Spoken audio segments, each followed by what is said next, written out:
오늘은 죄와 저주를 소망과 축복으로 바꾸기라는 제목으로 두 번째 말씀 나누겠습니다. 요즘도 이제 의료 증원 문제로 정부와 이제 의료계 갈등이 계속 또 큰데요. 결국 의료 어떤 공백 장기화에 대해서 가장 피해를 보는 건 국민들이라고 생각합니다. 그래서 정부와 의사들이 정말 국민들에게 피해를 끼치지 않도록 또 함께 마음을 모았으면 좋겠고 더 잘 해결됐으면 하는 마음입니다. 그리고 이번 주 이제 제 설교를 들으시고요. 조직 스토킹 피해로 또 어려움을 당하고 계신다고 하신 목사님 연락을 주셨는데요. 순복음교회 목사님이셨는데 이분이 이제 책을 쓰시고 그래서 초청 집회도 이렇게 다니게 되셨는데 그때 갈 때마다 이제 또 신천지에 대한 또 위험성에 대한 얘기도 하셨다고 합니다. 그리고 나서 이제 그 후에 이런 조직 스토킹 피해를 또 겪게 되셨다고 하셨는데 만약 이제 이분이 진짜 피해자라고 하시면 정말 어려움 당하지 않도록 또 기도 부탁드립니다. 저는 이단들이 이제 조직 스토킹 범죄를 이용해서 괴롭힐 수 있다고 생각하는데요. 그 조직 스토킹 범죄에 사실 가장 큰 비용이 저는 인건비라고 생각이 듭니다. 근데 이단들은 또 인건비 없이 또 사람들 동원할 수 있기 때문에 저는 이렇게 가담시킬 수 있다고 생각하는데 지금도 이제 이단 사역하시고 또 사명감 가지고 사역하시는 분들이 계실 텐데 정말 이분들 조직 스토킹 피해로 또 어려움 당하지 않도록 또 함께 기도 부탁드립니다. 그리고 이제 벌써 선거가 4월 10일 또 수요일 날로 이제 다가왔는데 어제랑 그저께 사전 투표가 있었죠. 그러니까 이제 미리 투표하신 분들도 또 많으실 텐데 제가 과거에도 부정선거에 관한 또 이슈에 관한 기도 제목도 올렸습니다. 그래서 바라기는 정말 우리나라에서 또 부정선거가 일어나지 않도록 또 간절히 기도했으면 좋겠습니다. 저는 그리고 무엇보다 또 이번에 선거를 통해서 우리가 정치 지도자들을 뽑는데 정말 그분들 하나님을 정말 두려워하는 또 분들 뽑혔으면 좋겠습니다. 그리고 저희 교회 또 조직 스토킹 피해자들 위해서 기도하고 있는데 그런 범죄를 저지르는 사람들 또 처벌받을 수 있도록 그래서 법안이 만들어지고 또 피해자들 어려움 당하지 않도록 함께 기도했으면 좋겠습니다. 오늘 이제 지난주 이어서 오늘 계속해서 예수님의 7가지 저주에 대한 말씀을 나누려고 합니다. 그래서 지난주는 7가지 저주 중에 4가지를 먼저 나눴습니다. 그래서 첫 번째로 바리새인들의 외식으로 인해서 천국문이 닫혔다고 하시고요. 둘째로 그들의 외식으로 또 지옥 가는 사람들 배나 많게 한다고 말씀하셨고요. 세 번째 말씀을 왜곡해서 가르치신다고 하셨고요. 또 네 번째로 그들이 하나님보다 재물신, 맘몬이죠. 맘몬을 숭배하신다고 저주에 대한 말씀하셨는데 당시 바리새인들과 서기관은요 영적 지도자들입니다. 남들이 볼 때는 평생 성경을 연구하고 또 말씀을 순종하며 지키고 또 경건하게 사는 것처럼 이렇게 보이는 사람들입니다. 또 11조, 예배, 또 기도 생활도 철저히 하는 사람들일 수 있는데 그런 사람들에게 예수님 화가 있을 거라고 말씀하는 것입니다. 그래서 저와 여러분들 동일하게 하나님 또 마음의 중심을 보시기 때문에 또 우리 하나님이 저와 여러분에게 또 주시는 또 말씀인 줄 믿습니다. 오늘 말씀의 제목은요. 지난주에 이어서 동일한 제목입니다. 죄와 저주를 소망과 축복으로 바꾸기라는 제목으로 이제 두 번째 말씀 나누려고 합니다. 그래서 어떻게 보면 이제 시리즈 설교가 될 수 있는데 오늘도 또 말씀을 통해서 하나님 저와 여러분을 교훈하시고 또 이번 주도 그런 하나님의 또 사랑과 인도하심을 경험하며 그 축복을 누리며 살아가시기를 간절히 기도하고 축복합니다. 오늘 나누고 싶은 핵심적인 교훈은요. 죄와 저주를 소망과 축복으로 바꾸기 위해서는요. 예수 그리스도만을 구원자로 믿어야 한다는 것입니다. 지난주 이어서 이제 5번째 저주에 대한 말씀입니다. 네, 그 말씀 23장, 마태복음 23장 25절에서 26절 말씀인데 그것도 같이 한번 읽어보겠습니다. 25절, 26절 말씀 시작. 화 있을진저 외식하는 서기관과 바리새인들이여, 잔과 대접의 겉은 깨끗이 하되 그 안에는 탐욕과 방탕으로 가득하게 하는도다. 눈먼 바리새인들이여, 너는 먼저 안을 깨끗이 하라. 그리하면 겉도 깨끗하리라. 아멘.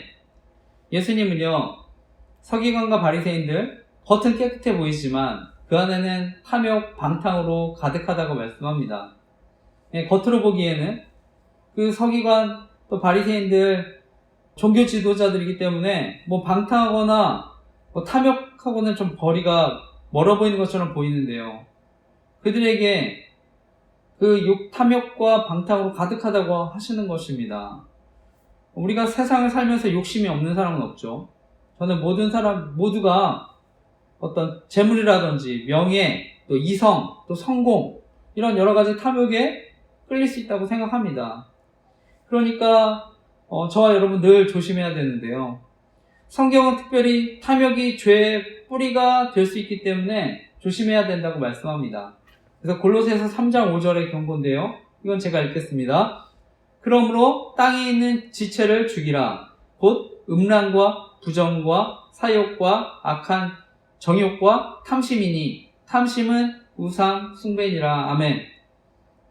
오늘날 우리가 보면은요, 영적 지도자들이라고 할 수 있는 또 목회자들, 어떤 부정, 비리, 성추문, 이런 거 다 연루돼서 또 큰 문제가 되지 않았습니까? 저는 뭐 처음부터 그런 분들이 정말 타락할 마음으로 저는 목회 시작하지 않으셨다고 생각합니다. 그런데 그만큼 죄의 유혹, 이런 탐욕의 유혹이 크기 때문이라고 생각하는데요, 저는 또 남성 사역자니까 저는 개인적으로는요, 이렇게 여성 성도 단 둘이 있는 자리는 가급적 피하려고 합니다.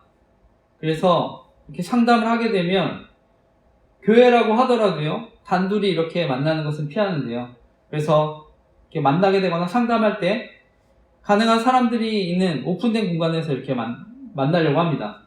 그리고 제가 만약에 뭐 예배나 기도회 때 뭐 단둘이 있게 되는 상황도 생길 수 있지 않습니까? 그럴 걸 대비해서 교회 예배당 내부에도 제가 CCTV를 설치해 뒀습니다. 제가 근데 이렇게 조심하는 이유는요, 제가 실제로 사역할 때 불륜으로 인해서 제가 큰 문제가 생기는 것을 직접 또 봤습니다. 그래서 제가 정말 이런 문제가 누구에게나 일어날 수 있는 일이라는 생각이 들어서 제가 더 경각심을 갖게 됐는데요, 성경에 보면 또 하나님의 사람으로 인정받는 다윗 있지 않습니까? 성경에 수많은 시편을 기록한 그 하나님의 사람 다윗, 그 다윗도 밧세바와 불륜 저지르지 않았습니까? 그러니까 저는 다윗이 넘어질 수 있으면 누구든 넘어질 수 있다고 또 믿습니다. 그렇기 때문에 우리가 정말 스스로 조심하지 않으면요, 저는 누구든 또 이렇게 넘어지게 되는 줄 믿습니다. 특히 저는 목회자 성적 타락이라는 것은요, 결코 개인에서 끝나지 않는다고 생각합니다. 사회적인 영향력도 너무 크고요.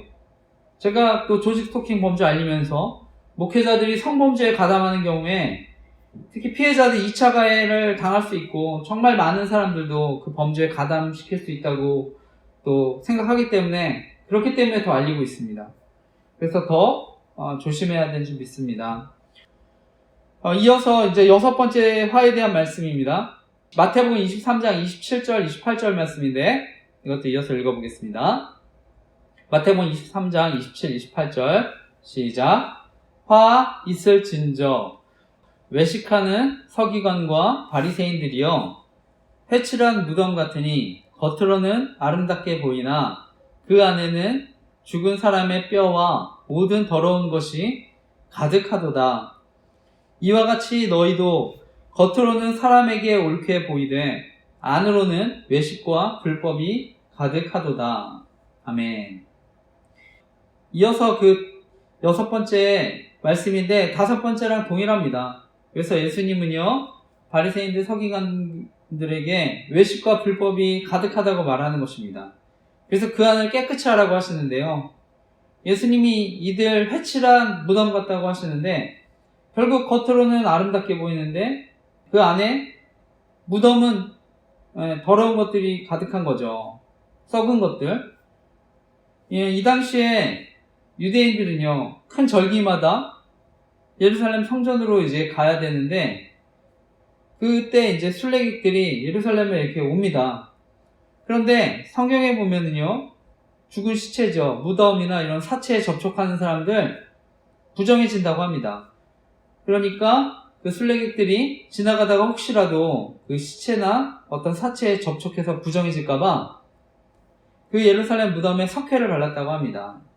그래서 그 무덤이라는 걸 알게 하려고 석회를 발랐다고 하는데 석회를 바르면 겉에서 봤을 때는 아주 매끈하고 세련돼 보이죠. 하지만 그 안에는 썩어 있는 것입니다. 마찬가지로 겉으로는요, 뭐 아름답고 의롭게 보이지만 속에 위선과 불법이 가득하다는 걸 말씀합니다.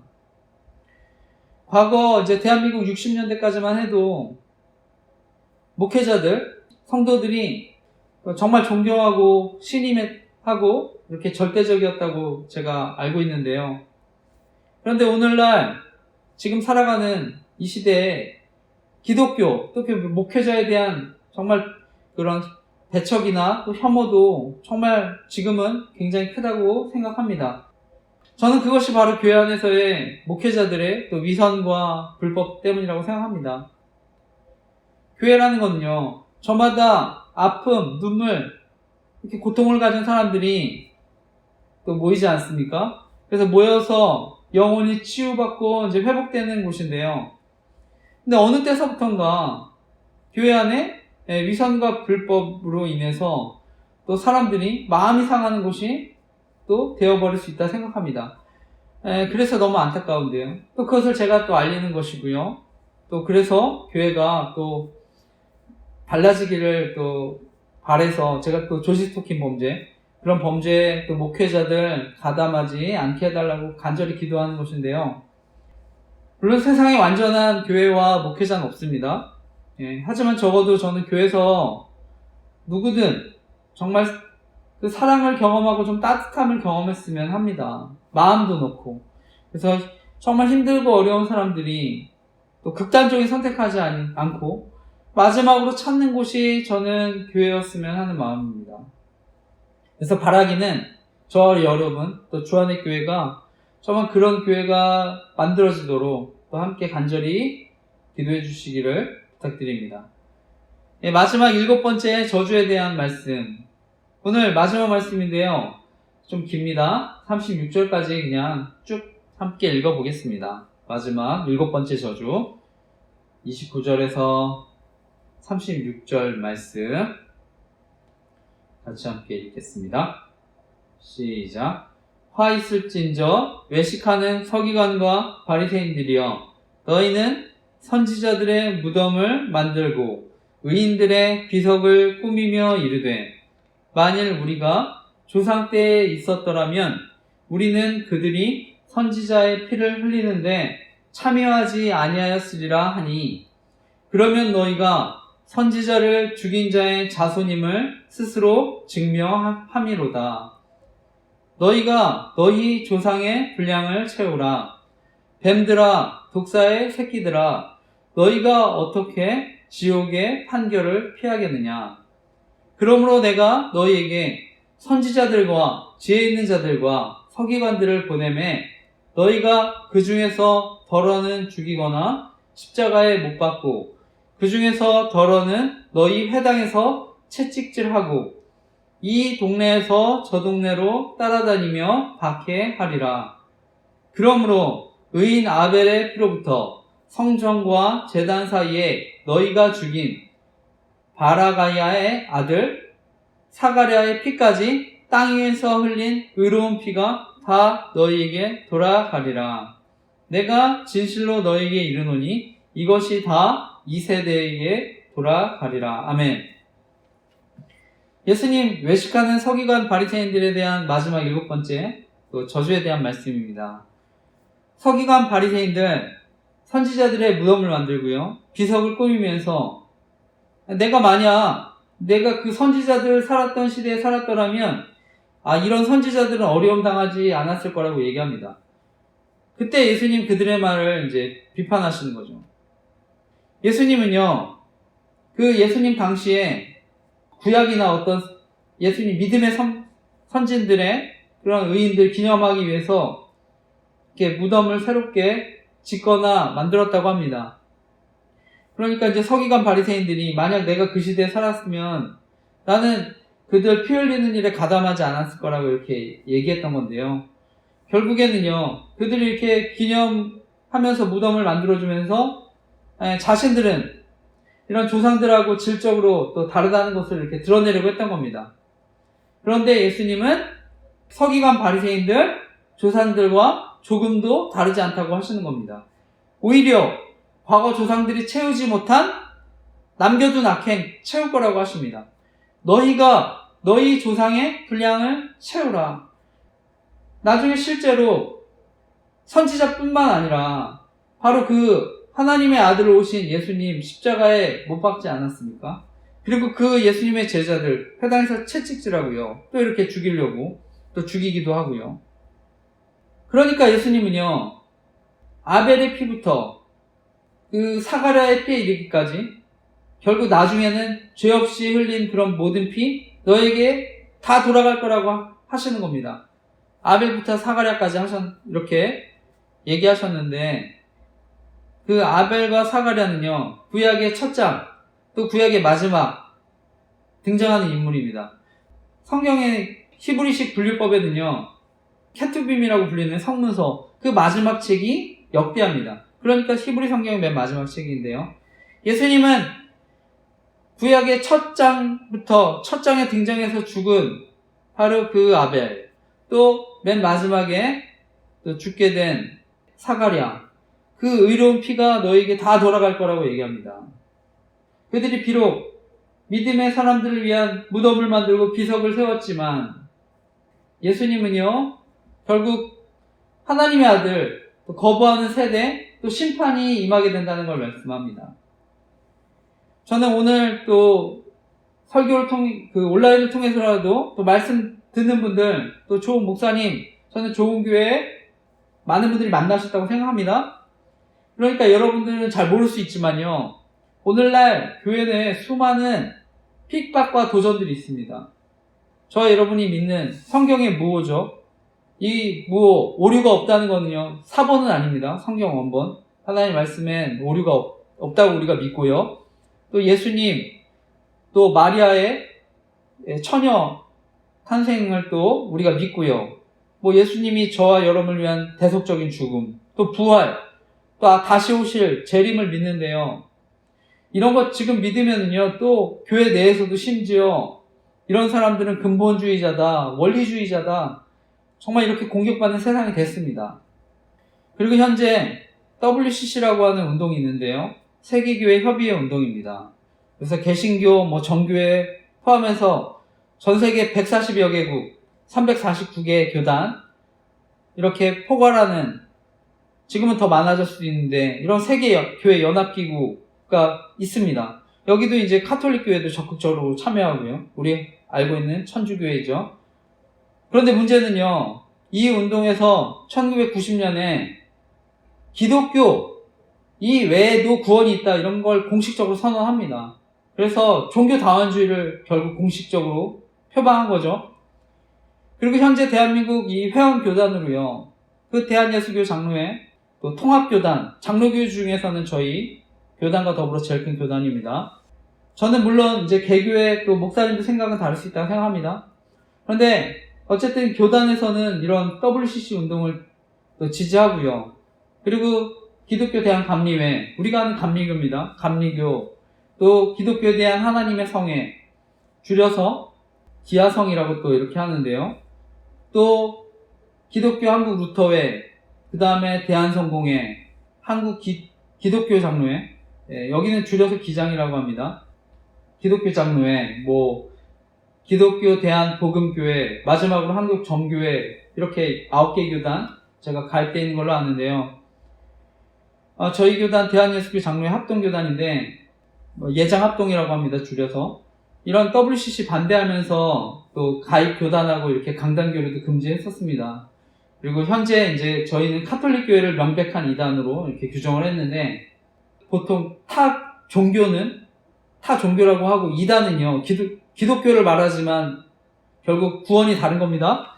그래서 우리가 카톨릭은요, 저희가 이단으로 이렇게 규정을 하게 됐는데, 제가 드리고 싶은 얘기는요, 오늘날 교회 연합 운동이라는 이름으로요, 그러면서 예수님의 사랑, 은혜 이런 걸 얘기하고 전 인류의 종교를 포용한다고 하지만, 결국에는요, 예수님이 저와 여러분을 흘리신 피해, 십자가의 그런 은혜, 구원의 의미를 저는 왜곡시킨다고 생각합니다. 그러니까 많은 개신교회와 카톨릭 교회가 연합해서 저는 지금 종교다원주의로 간다고 생각합니다. 그래서 예수님 아니라도 구원이 있다.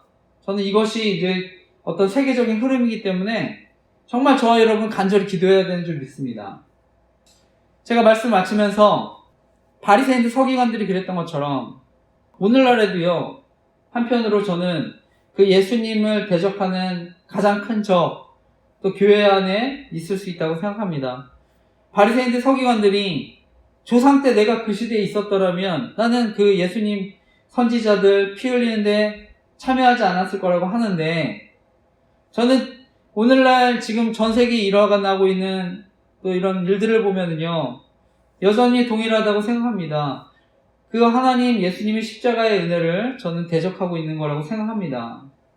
오늘날 또 제가 이제 카톨릭 교회도 잠깐 얘기했습니다만, 우리가 많은 오해가 카톨릭 교회가 구교고 저희가 신교라고 해서 마치 이제 우리 카톨릭 교회에서 우리가 나왔다고 이렇게 생각하지 않습니까? 그런데요, 이 카톨릭 교회는요, 로마 교회가 변질된 교회입니다.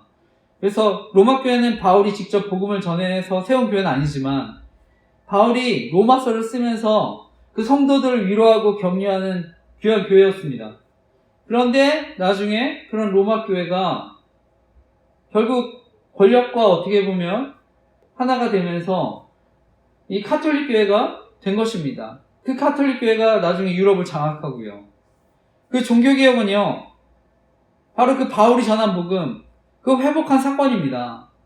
복음을 잃어버린 사람들, 말씀에서 벗어났기 때문에, 변질과 타락이 일어났기 때문에 일어난 사건이 종교개혁입니다. 하나님께서는요, 역사의 그 한 사람을 불러서요, 다시 그 복음을 깨우치게 하신 것입니다. 그 사람, 우리가 잘 아는 대로 종교개혁자 마틴 루터입니다. 1517년 베텐베르크 대학에서 교수로 시편, 로마서, 이제 갈라디아서를 주로 강의했었는데요. 그러던 중에 복음을 깨닫게 된 것입니다. 당시 33살밖에 되지 않은 마틴 루터 교수가요, 1517년 10월 31일에 95개조 논제를 써서요, 비텐베르크 교회 정문의 대자보에 붙입니다. 그 당시 로마 교회가 가르치고 있던 것에 동의하지 않고요, 성경에서 말씀하는 복음을 확신 있게 전한 것입니다. 그래서 그 사건이 이제 세계 역사를 바꾸어 놓은 사건이 된 것입니다. 그 마틴 루터의 고백인데요, 제가 그걸 읽어보겠습니다. 마틴 루터의 고백입니다. 바울의 로마서를 이해하려고 몹시 애쓰는 나 루터에게 가장 큰 장애물은 하나님의 의였다. 이것은 이 의라는 말을 하나님께서는 의로운 분이요 불의한 사람들을 공정하게 처벌한다는 뜻으로 받아들이고 있었기 때문이다. 그때 나의 상황으로 말하면 수도사로서는 털끝만치도 흠잡을 데 없었지만 하나님 앞에서는 여전히 마음이 괴로운 죄인이었기에 도무지 나의 공로를 가지고는 그분의 의로움을 누그러뜨릴 자신이 없었다. 그러므로 나는 공정하고 선한 하나님을 사랑하지 않았으며 오히려 증오하고 그분에게 투덜댔다. 그러면서도 여전히 나는 바울을 붙잡고 늘어지면서 그 말에 무슨 뜻이 담겨 있을까 계속 생각했다. 밤낮 가리지 않고 곰곰이 생각하던 어느 날 나는 하나님의 의와 의는 믿음으로 산다는 말 사이에 관련이 있다는 걸 깨달았다. 그때 나는 하나님의 의란 하나님께서 은혜와 순수한 자비를 발휘하신 나머지 우리의 믿음을 보시고 우리를 죄 없는 것으로 여기시는 그 의라는 걸 깨달았다. 그 순간 나는 새로 태어나서 활짝 열린 문을 통해 낙원에 이른 기분이었다. 성경 전체가 새로운 의미를 지녔고 전에는 하나님의 의 때문에 내 속은 증오로 차 있었지만 이제는 그것이 이루 말할 수 없이 소중하게 되었고 더 큰 사랑을 불러일으켰다.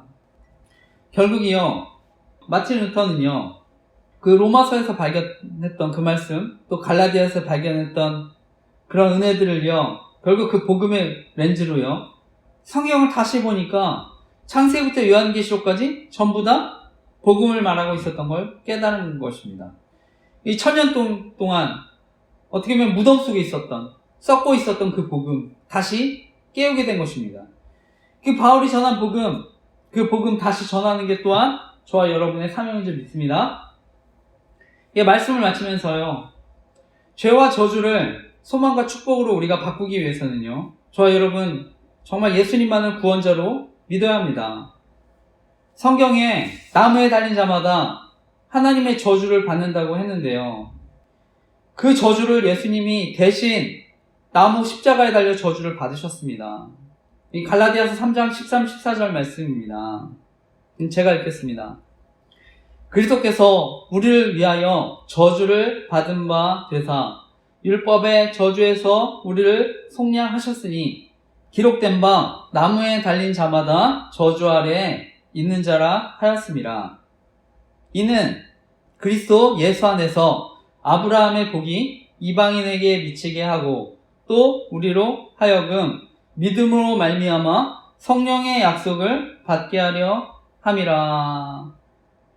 그리스도께서 우리를 위하여 저주를 받은 바 되사 율법의 저주에서 우리를 속량하셨으니 기록된 바 나무에 달린 자마다 저주 아래에 있는 자라 하였음이라. 이는 그리스도 예수 안에서 아브라함의 복이 이방인에게 미치게 하고 또 우리로 하여금 믿음으로 말미암아 성령의 약속을 받게 하려 함이라. 아멘. 예수님, 저와 여러분 위해 약속대로, 구약의 약속대로 짐승이 아닌 자신이 직접 피를 흘려 죽으심으로써요, 단번에 그리고 영원히 또 구원하셨습니다. 바로 예수 그리스도를 믿음으로, 그 예수님을 통해 주신 약속과 믿음으로 저와 여러분 구원을 받는 것입니다. 내가 곧 길이요 진리요 생명이니 나로 말미암지 않고는 아버지께로 올 자가 없느니라. 영생은 곧 유일하신 참 하나님과 그가 보내신 자 예수 그리스도를 아는 것이니이다. 아멘. 제가 요한복음 14장 6절 말씀, 요한복음 17장 3절 말씀을 차례대로 읽었는데요, 바라기는 저와 여러분 예수 그리스도만이 구원의 유일한 길이고 진리이고 정말 생명이라는 것을 믿고요, 정말 그 예수님을 통해 진정한 소망과 축복을 경험하시기를 간절히 기도하고 축복합니다. 무엇보다 영생의 축복, 유일하신 참 하나님과 그가 보내신 자 예수를 아는 바로 그 은혜, 정말 그 은혜 누리시기를 간절히 기도하고 축복합니다. 또한 이번 주도 저와 여러분은 언제든 죄의 유혹에 넘어질 수 있고 또 외식에 빠질 수 있는 사람들이라는 것을 기억하고요, 또 이번 주도 겸손하게 우리가 말씀에 순종하며 살아가는 저와 여러분 되시기를 간절히 기도하고 축복합니다. 또 마지막으로 또 온라인으로 말씀 듣는 분들 가운데 여전히 예수님 모르시는 분들이 계신다면 정말 교회를 통해 예수 그리스도를 만나는 은혜가 있으시기를 간절히 기도하고 축복합니다. 그래서 하나님의 자녀로 거듭나는 은혜가 있으시기를 간절히 기도하고 축복합니다. 아멘.